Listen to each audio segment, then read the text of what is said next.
l'Éternel. J'ai saisi cette occasion pour rappeler qu'aucune des fêtes que nous sommes en train d'observer dans les Écritures ne se fête concrètement. Aucune. Donc, ce sont des fêtes qui ont des portées spirituelles. Ce sont des fêtes qui ont des portées prophétiques. Donc, tu ne peux pas réunir les gens et dire, nous sommes en train de fêter la fête des tabernacles ou la fête des expiations ou la fête des trompettes. Ça, c'est mal comprendre. Il en est de même de la fête de la femme ou la fête des mères. Donc, toutes ces choses n'ont aucun fondement dans la Bible. Donc, vous écoutez. Donc, il n'y a pas une fête des mères, ok? Donc, comprenez que le monde avec ses organisations, le monde avec son système et ses manières, donc, crée des fêtes à bout de champ. Alors, bon, si toi, tu attends la fête des mères pour avoir une pensée pieuse vis-à-vis de ta maman, c'est que nous comprenons que tu n'as pas saisi l'Écriture. S'il faut que tu attendes la fête des mères pour souhaiter quelque chose de bon et de meilleur à ta femme ou à ta maman, tu attends aujourd'hui pour le faire. Et nous comprenons que tu n'as pas saisi la parole. Donc, l'Écriture dit « honore ton père et ta mère ». Ok? Donc, c'est pourquoi je crois que toutes ces fêtes ne nous arrangent nullement. Donc, nous n'allons pas perdre notre temps. Vous savez, aujourd'hui, je bénis le Seigneur parce qu'on est en confinement.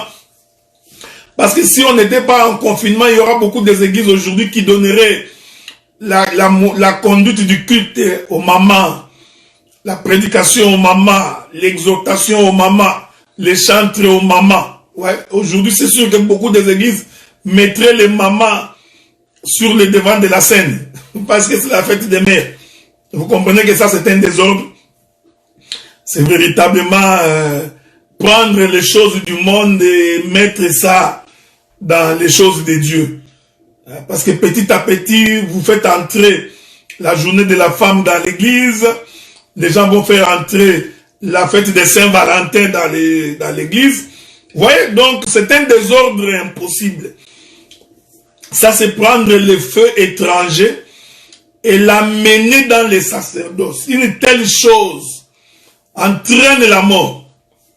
L'Écriture dit que lorsque les fils du sacrificateur Élie sont allés prendre le feu étranger et ils l'ont amené dans les sacerdoces, l'Éternel était en colère.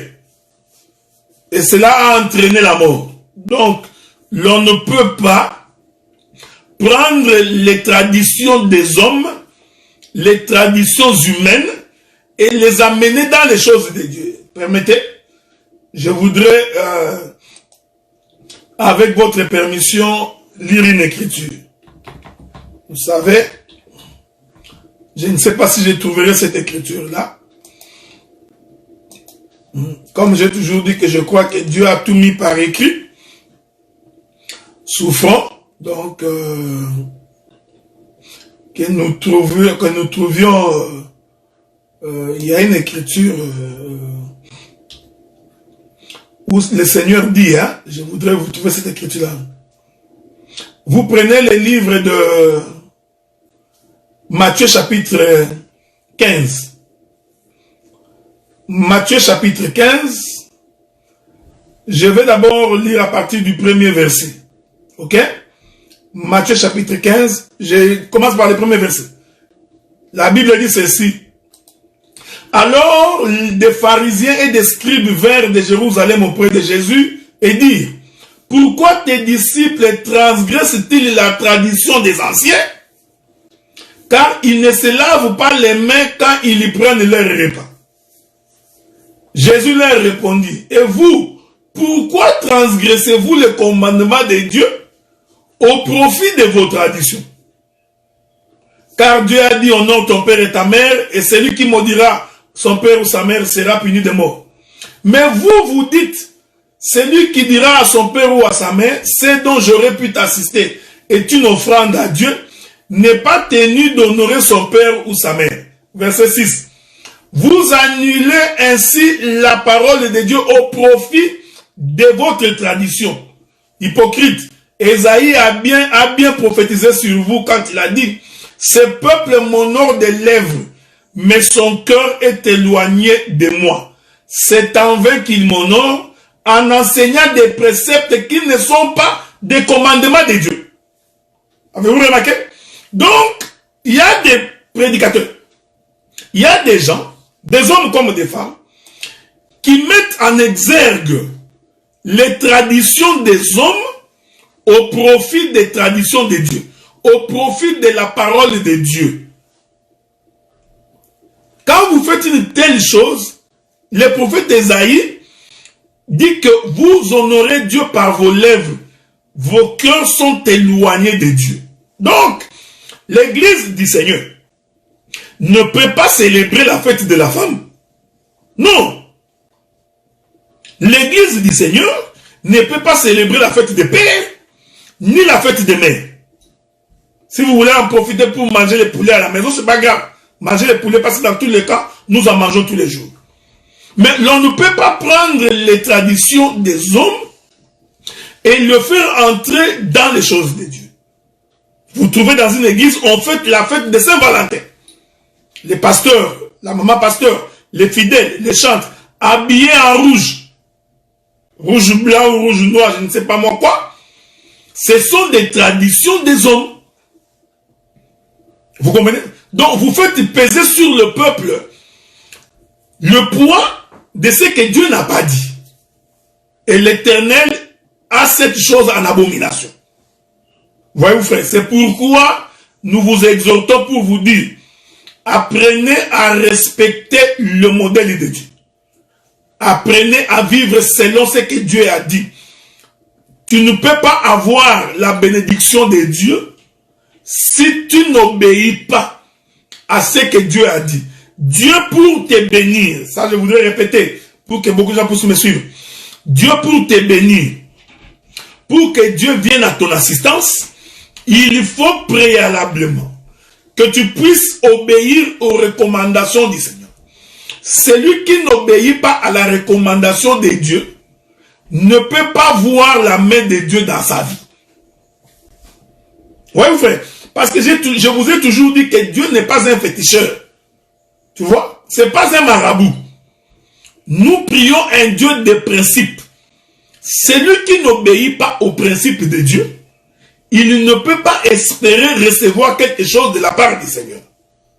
Voilà pourquoi l'Éternel Dieu exige de la part de son peuple une obéissance à sa parole. Même si vivre la parole te semble être difficile, mais je t'informe que lorsque tu as la volonté et la décision de vivre la parole de Dieu, l'Éternel Dieu viendra à ton secours. Voyez-vous frère, l'Éternel Dieu ne pourra pas t'abandonner. Donc, le respect de la parole fait descendre la bénédiction de Dieu dans ta vie. Donc, celui qui n'obéit pas à Dieu ne peut pas recevoir quelque chose de la part du Seigneur. Voilà pourquoi l'Éternel Dieu, étant un Dieu de principes, il dit à Moïse, il dit Moïse, viens au sommet de la montagne. Moïse va donc quitter la terre et il va aller au sommet de la montagne. Écoutez, le sommet de la montagne ici, ce n'est pas Mangengenge. Non, je suis allé à Mangengenge. Tu vois, à Mangengenge, il y a une puissance de Dieu. Sur cette montagne, on peut sentir la présence de Dieu. Faux et archi faux. Est-ce que vous comprenez? Non, tu vois, Dieu répond à la montagne. C'est à la montagne de l'Éternel que Dieu répond. L'homme est en train de penser que c'est véritablement une montagne physique. C'est pourquoi tu verras les gens en train de faire des pèlerinages, aller sur la montagne. Nous sommes allés à la montagne de Kimwenza. Nous sommes allés à la montagne de Mangengenge.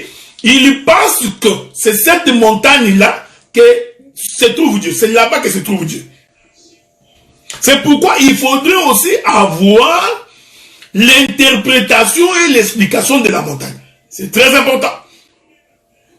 Donc l'Éternel Dieu a dit à Moïse, viens et monte au sommet de la montagne. J'ai toujours aimé ça. Souffrez avec moi. je voudrais monter un peu pour aller voir ça. Je vais vous donner 2 ou 3 écritures là-dessus pour que vous puissiez bien nous faire saisir. Allons, vous permettez, hein? Je voudrais vous trouver cette écriture pour que nous puissions avancer. Donc l'Éternel Dieu demande à Moïse de monter. Je prends... Laissez-moi vous trouver l'écriture. Exode chapitre 34. Prenons le livre d'Exode, le chapitre 34. Il est écrit, je vais lire avec vous. Exode chapitre 34. Voici ce que la Bible dit. Je commence par le premier verset. L'Éternel dit à Moïse, taille 2 tables de pierre comme les premières, et j'y écrirai les paroles qui étaient sur le première table que tu as brisée. Sois près des bonnes heures. Tu monteras dès le matin sur la montagne de Sinaï. Tu te tiendras là devant moi sur les sommets de la montagne. Que personne ne monte avec toi et que personne ne paraisse sur toute la montagne et que même ni brebis ni bœufs ne paissent près de cette montagne. Donc quand l'Éternel veut parler à Moïse, il dit à Moïse de monter à la montagne. En d'autres termes, il dit à Moïse de quitter la terre, de venir au ciel. Ici, la montagne se comprend comme étant le ciel. Le sommet de la montagne se comprend comme étant le ciel. Parce que le sommet de la montagne, c'est la tête de la montagne. J'aime ça. Est-ce que vous comprenez? Le sommet de la montagne, c'est la tête de la montagne. C'est pourquoi David pouvait dire, d'où me viendra le secours? Le secours me vient de la montagne de l'Éternel. Donc, or, la tête de la montagne, c'est ça même Christ. Est-ce que vous comprenez ça? La tête de la montagne, c'est ça Christ. Donc, c'est ça le sommet de la montagne. Et c'est là-bas qu'on rencontre le Seigneur. Regardez cette chose, frère. Quand Moïse arrive là-bas, quand vous lisez les textes précédents, vous allez voir, l'Éternel Dieu donne à Moïse le modèle. Il demande à Moïse, maintenant que tu as le modèle, tu descendras sur la terre pour construire. Construisez selon le modèle. C'est pourquoi nous voulons dire, quand l'on bâtit, quand l'on construit, quand on travaille avec Dieu, il faut travailler selon le modèle de Dieu. Donc, ne pas travailler à la manière des hommes parce que tout le monde le fait. Je vous ai toujours dit, il ne faut jamais faire les choses parce que tout le monde les fait. Oh, tu vois, tout le monde fait ça. Tous les hommes font ça. Toutes les femmes font ça. Pourquoi nous, on ne les fera pas? Non. Votre problème à vous, c'est de regarder est-ce que c'est ce que Dieu a dit. Pourquoi? Parce que si quelqu'un fait ce que Dieu a dit, c'est alors que cet homme peut bénéficier de la bénédiction de l'Éternel. Est-ce que vous comprenez ce que nous disons? Donc, la bénédiction de Dieu, ce n'est pas seulement les biens matériels. Même la paix, la santé, la tranquillité, tout ça fait partie de la bénédiction de l'Éternel. Pour que l'Éternel puisse te garder et te protéger. Pour qu'il puisse combattre pour toi, il faut premièrement que tu obéisses à Dieu. Que tu sois le peuple de Dieu. Celui qui n'est pas peuple de Dieu, sa prière de combat, son combat, c'est un combat inutile. C'est un combat de la chair. Tu forces les muscles. Toi, tu penses que c'est en force de courir que tu atteindras le but. Tu vois, ça, c'est l'effort charnel. Voilà pourquoi nous disons, même toutes les fêtes que nous sommes en train d'observer avec vous, aucune fête, la Noël n'est pas une fête de l'Éternel. La bonne année n'est pas une fête de l'Éternel. La fête des pères, des mères, des femmes, des enfants, parce qu'il y a encore des fêtes qui vont venir, ça finit jamais. La fête des familles, toutes ces choses n'ont rien à voir avec Dieu. Alors nous demandons aux hommes de Dieu, aux pasteurs, de ne pas prendre ces fêtes, de l'inclure dans le culte. Voyez-vous, c'est apporter le feu étranger dans le sacerdoce. ça va entraîner la mort. Donc quand on apporte les faits étrangers, ça entraîne la mort.